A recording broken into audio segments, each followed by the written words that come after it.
Hello student, class 10th mathematics chapter second polynomials. Chapter second polynomials. First topic algebraic expression. आपने पढ़ा है small classes में क्या होता है एल्जेब्रिक एक्सप्रेशन।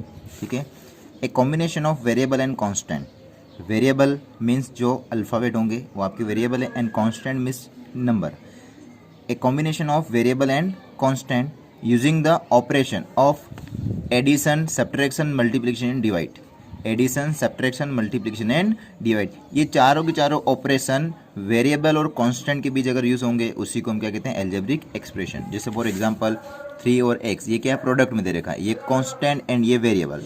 5x + 4y, ठीक है, 5x² - 4x - 1 एंड √3x 8। तो ये क्या हो गया algebraic expression. Means variable and constant का जो मल्टीप्लाई, एडिशन, सब्ट्रैक्शन और डिवाइड जो होगा उसी को हम कहते हैं एल्जेब्रिक एक्सप्रेशन। सेकंड टर्म्स क्या होती है? A term is a variable, constant और product of variable and constant. Terms क्या होगी? वेरिएबल भी हो सकती है मीन सिंगल, जैसे फॉर एग्जांपल x से। कांस्टेंट सिंगल नंबर भी आ सकता है, या कांस्टेंट और वेरिएबल का प्रोडक्ट भी हो सकता है। ठीक है, तो उसी को हम कहते हैं टर्म्स। जैसे 3x², ये क्या है वेरिएबल कांस्टेंट का product. 4xy, 5y², only for x means only for variable. Only for अगर 2 होता तो वो क्या होता ओनली फॉर कांस्टेंट। ये क्या ओनली फॉर फिर क्या हो जाता है कांस्टेंट। ठीक है, तो टर्म्स क्या पता चल गया है। अब कोफिशिएंट क्या कहते हैं? The numerical factor of A terms. जो भी टर्म्स होगी उसका जो न्यूमेरिकल फैक्टर होगा, मीन्स किसी भी वेरिएबल के आगे मल्टीपल जो नंबर होगा उसी को हम कहते हैं कोफिशिएंट। आपको पूछेंगे जैसे भी आगे यूज आएगा इसका। फॉर एग्जांपल एक मैंने दे दिया पॉलिनोमियल्स 2x³ + 5x² - 3x। अब देखो यहाँ से कोफिशिएंट ऑफ x³ का कोफिशिएंट, तो कोफिशिएंट का मीन्स क्या है? जिसका भी अगर कोफिशिएंट पूछेंगे उसके आगे जो न्यूमेरिकल वैल्यू है, मीन्स उसका जो मल्टीपल नंबर है वही उसका क्या होगा कोफिशिएंट होगा। मीन्स कोफिशिएंट ऑफ x³ क्या है 2 है। ठीक है, कोफिशिएंट ऑफ x² क्या है 5 है। कोफिशिएंट ऑफ x क्या है -3 है। ठीक है, जैसे जैसे क्वेश्चन पूछे उसके अकॉर्डिंग। तो कोफिशिएंट का मीन्स क्या है? उसका न्यूमेरिकल वैल्यू। ठीक है, जिसके भी पूछेंगे, जो भी वेरिएबल के बारे में पूछेंगे उस वेरिएबल का न्यूमेरिकल वैल्यू क्या होता है कोफिशिएंट होता है। ओके, अब पॉलिनोमियल्स जो आपका मेन चैप्टर का नाम है। पॉलिनोमियल्स क्या है? An algebraic expression. आपको पता है एल्जेब्रिक एक्सप्रेशन क्या होता है? p ऑफ x, इसको क्या पढ़ेंगे p of x of the form p of x is equal to a0 + a1x + a2x² plus infinite तक an(x) की power n, where a0 a1 a2 an are the real number.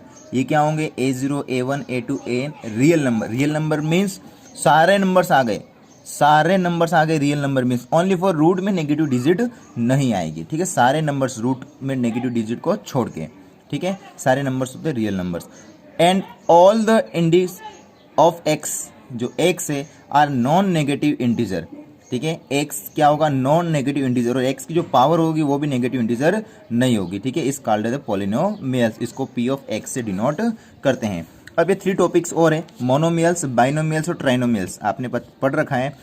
Only 1 terms, जहाँ पे only for एक ही term होगी उसको हम क्या कहते हैं मोनोमियल्स। जहाँ पर 2 टर्म्स आएगी प्लस या माइनस में उसको हम क्या कहते हैं बाइनोमियल्स। ध्यान रखना, मोनोमियल्स में हमेशा जो टर्म्स होगी वो मल्टीप्लाई या divide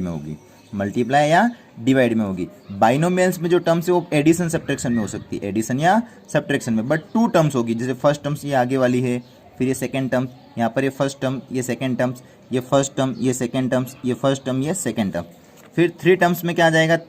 first, second, third, 3 terms का एडिशन या सब्ट्रैक्शन होगा, उसी को हम कहते हैं ट्राइनोमियल्स। तो monomials 1 terms, binomials means 2 terms only, trinomials means only 3 terms. तो ये मोनोमियल, बाइनोमियल्स एंड ट्राइनोमियल्स। ठीक है, okay.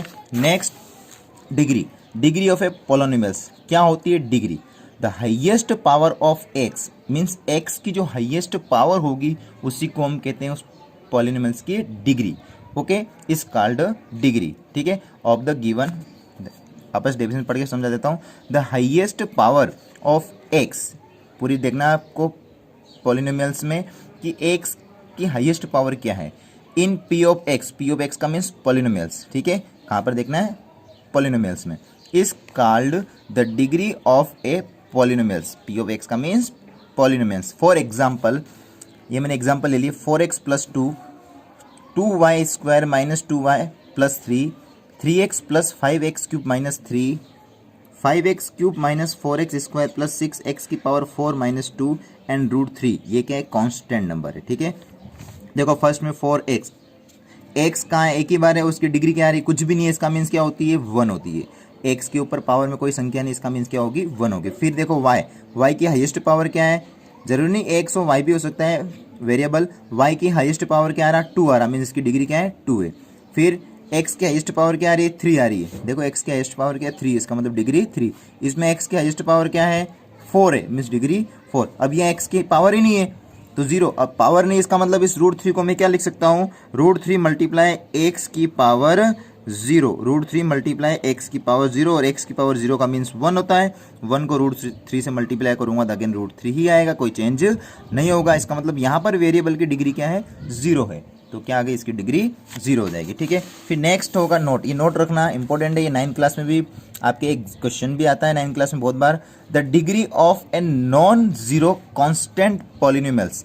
Non zero constant polynomials की डिग्री हमेशा क्या होगी? 0 होगी। मीन्स कोई भी नंबर दे दिया हो और उस नंबर की डिग्री अगर आपको पूछ ले तो उसकी डिग्री हमेशा 0 होगी, चाहे वो नंबर कुछ भी हो, रियल नंबर। ठीक है, कोई भी नंबर रूट में हो, विदाउट रूट में हो, हमेशा उसकी डिग्री क्या होती है? 0 होती है। ठीक है, नॉन जीरो कांस्टेंट पॉलिनोमियल्स की डिग्री हमेशा 0 होती है। ठीक है, अब देखो लीनियर, क्वाड्रेटिक एंड क्यूबिक, ये आपके बुक में भी दे रखा है। लीनियर पॉलिनोमियल्स का मीन्स क्या है? ए पॉलिनोमियल्स ऑफ डिग्री 1, मीन्स ऐसा पॉलिनोमियल्स जिसकी डिग्री क्या होगी? 1 होगी, उसको हम कहते हैं linear polynomials. Quadratic means degree कितनी होनी चाहिए? 2 होनी चाहिए। ठीक है, एग्जाम्पल आपको स्पष्ट दिख रही है, बहुत ईजी है, जिसमें ध्यान रखना। क्वाड्रेटिक मीन्स x की हाईएस्ट पावर 2 होनी चाहिए। जरूरी नहीं कि x स्क्वायर के बाद x भी होना जरूरी है, कांस्टेंट नंबर होना भी जरूरी है, कोई ऐसा फिक्स नहीं है। मीन्स x की पावर 2 होना चाहिए। फॉर एग्जाम्पल यहाँ पर क्या दे रखा है? 2x square plus 3x plus 5। यहाँ पर क्या है? y square minus 2। अब यहाँ पर y वेरिएबल नहीं है तो कोई जरूरी नहीं y वेरिएबल भी होना, नहीं भी हो तो भी वो क्या होगा? Quadratic polynomials. Only for y square plus y। अब यहाँ पर कांस्टेंट नहीं है तब भी ये क्या है? Quadratic polynomials, y square plus y। फिर लास्ट में क्या है? x square plus √3x। अब देखो यहाँ पर √3 तो क्या है? एक रियल नंबर, ठीक है, और ये x का कोफिशिएंट है, तो ये भी क्या होगा? है क्वाड्रेटिक पॉलिनोमियल्स। फिर नेक्स्ट क्यूबिक। क्यूबिक मीन्स क्या होता है? 3 डिग्री। अगर डिग्री 3 है इसका मीन्स क्या होगा? वो cubic polynomials. Example 2 minus x cube. अब यहाँ पर एक्स स्क्वायर की पावर भी नहीं है, एक्स भी नहीं है, सारे क्या है? मीन्स है यहाँ पर, उससे कोई मीन्स नहीं, आपका हाईएस्ट पावर क्यूब होना चाहिए। 2 minus x cube plus 2x plus 5 √2x cube, फिर 3x cube minus 2x square plus x minus 1 8। तो ये आपका हो गया क्यूबिक पॉलिनोमियल्स। बुक में कंप्लीट नोट कर लेना। ठीक है, क्या होते हैं पॉलिनोमियल्स के बारे में बेसिक मैंने बताया आपको। ठीक है, ये आपकी जो स्मॉल क्लासेस थी 7, 8, 9 में आपने इसके बारे में पढ़ा होगा, 7, 8 एंड 9 में। ओके।